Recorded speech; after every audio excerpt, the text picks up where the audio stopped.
আজকে কথা বলবো এয়ারপোর্টের ফাইন নিয়ে। এয়ারপোর্টে যারা গাড়ি নিয়ে ভাড়া মারেন, এমনকি এয়ারপোর্টে রং পার্কিং করেন, তাদের বিষয় নিয়ে আজকে কথা বলবো। আজকে আমি জানিয়ে দেবো আপনাদের এয়ারপোর্টের কত টাকা ফাইন হতে পারে, আর কি পরিমাণ জরিমানা হতে পারে আপনাদের, আর সেই জরিমানা এমনকি জেলও হতে পারে কিনা সেই সম্পর্কে আজকে আলোচনা করব।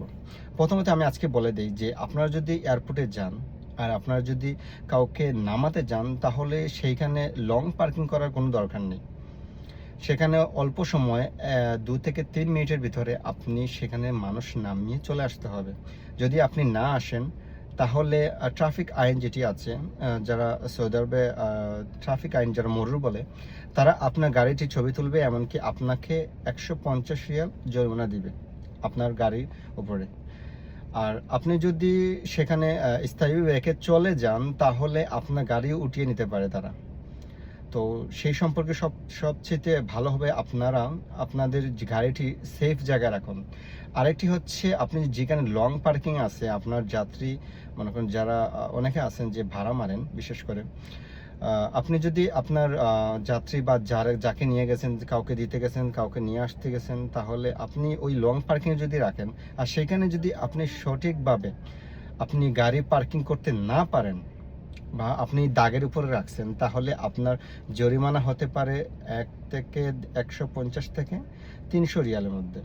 এমনকি আপনার গাড়ির চাকার মধ্যে তারা আটককৃত বস্তুটি লাগিয়ে দিতে পারে। এমন তো হতে পারে যে আপনার গাড়িটি তারা উঠিয়ে নিয়ে তাদের সংরক্ষিত জায়গাতেও রাখতে পারে, যেখানে আপনি এই জরিমানা 150 থেকে 300 রিয়াল দিয়ে আসতে হবে। আরেকটি হচ্ছে, আপনি যদি এয়ারপোর্টে ভাড়া মারেন আর আপনি যদি টিজি এর সম্মুখীন হন, টিজি অনেকে জানেন, বিশেষ করে যারা সৌদি আরবে গাড়ি চালান তারা অনেকে এখন টিজির সাথে পরিচিত। তো যারা টিজি এর সাথে পরিচিত তাদের বলে রাখি, সৌদি আরবে ভাড়া মারা সম্পূর্ণ নিষিদ্ধ ব্যক্তিগত গাড়ি দিয়ে। এখানে আছে ট্যাক্সি আছে, বা তাদের যে ট্রান্সপোর্টের যে ট্যাক্সিগুলো আছে সেগুলো সাধারণত ভাড়া মারতে পারে। এমনকি প্রাইভেট কার দিয়ে আপনারা ভাড়া মারা সম্পূর্ণ নিষিদ্ধ। তবে আপনাকে যদি এয়ারপোর্টের মধ্যে যাত্রী উঠানো দেখতে পারে বা যাত্রী নামাচ্ছেন এরকম অবস্থাতে দেখতে পারে, তাহলে টিজি এর সম্মুখীন হলে আপনি জরিমানা খেতে পারেন 5,000 থেকে 20,000 রিয়াল পর্যন্ত। এমন তো আছে যে আপনার গাড়িটি একদম উঠিয়ে নিয়ে জব্দ করে ফেলবে তারা। তো আপনি যদি এই টিজি এর সম্মুখীন হন, বিশেষ করে খুব দুঃখের সাথে বলতে হচ্ছে যে আমরা প্রবাসী যারা আছি অনেকে চেষ্টা করি যে টিজি এর থেকে বিরত থাকতে, এমনকি ভাড়া মারতেও চেষ্টা করি। আমরা আমরা আমাদের জীবিকা নির্বাহের জন্য সৌদি আরবে যারা আছেন, আমরা অবশ্যই ভাড়া মারতে চাই, বা আমরা আমরা চাই যে আমরা কিছু টাকা আয় করতে সেখান থেকে। তো আপনারা অনেক সাবধান থাকবেন, বিশেষ করে টিজিএ থেকে। টিজিএ যদি আপনাকে পায় বা আপনার যে অবস্থিত যে যাত্রী সহ যদি পায়, তাহলে আপনাকে 5,000 রিয়াল জরিমানা দেবে, এমনকি আপনার গাড়ির জব্দ করতে পারে। আর আপনার যদি লং পার্কিং হয়, সেখানে তো বলে দিয়েছি 150 রিয়াল থেকে 300 রিয়াল মধ্যেই থাকবে। আরেকটা অবস্থা আছে যে আপনি যদি ভাড়া নিয়ে যান এয়ারপোর্টের মধ্যে আর আপনি মরুরের সম্মুখীন হন, তাহলে হয়তোবা আপনার জরিমানা, মরুর যদি ট্রাফিক যদি ধরে, তাহলে আপনাকে হয়তোবা 500 রিয়াল দিয়ে দিতে পারে। কিন্তু টিজি এর সম্মুখীন হলে আপনার অনেক ধরনের বিপদ আসতে পারে। তো যারা সৌদি আরবে গাড়ি চালান, বিশেষ করে গাড়ি দিয়ে টিপ মারেন, ভাড়া মারেন, তাদের জন্য এই বার্তাটা খুবই গুরুত্বপূর্ণ। অনেকে জানেন না যে টিজি কতটুকু ভয়ানক।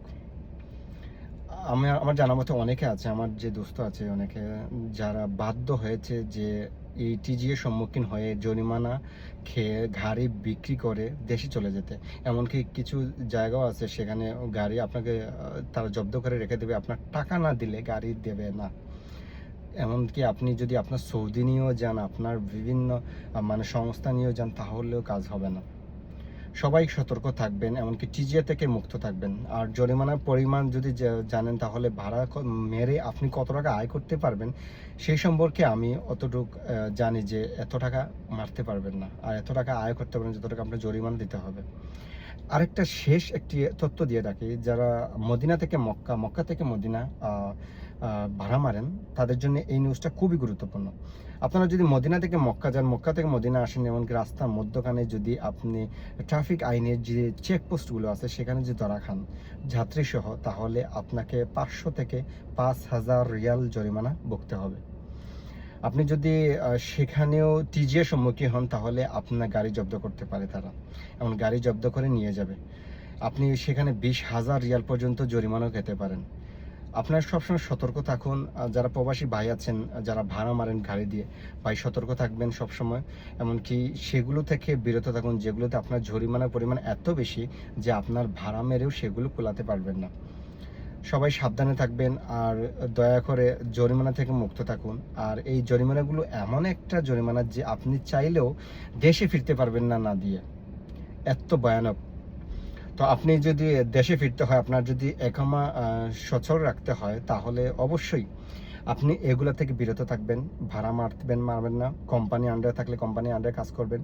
এমনকি বাইরে ভাড়া মার থেকে নিষিদ্ধ থাকবেন। এমনকি আপনাদের অনেক সাদিক আছে, বন্ধু বান্ধব আছে, যেগুলো নিয়ে বাইরে এলেও এই একটি সমস্যার মধ্যে পড়তে হবে। তো সবাই সাবধানে থাকবেন। বন্ধু বান্ধব সব এগুলো আর এখনো মানে না। সৌদির আইন যেগুলো আছে যে তারা মানতে বাধ্য নয় যে আপনার এরা বন্ধু, আপনার পরিচিত, আপনি ভাড়া মারতেছেন না, এটা বিশ্বাসযোগ্য হয় না, তারা বিশ্বাস করতে চায় না। তো সবাই সাবধানে থাকবেন আর ভাড়া মারেন, সুস্থ থাকুন।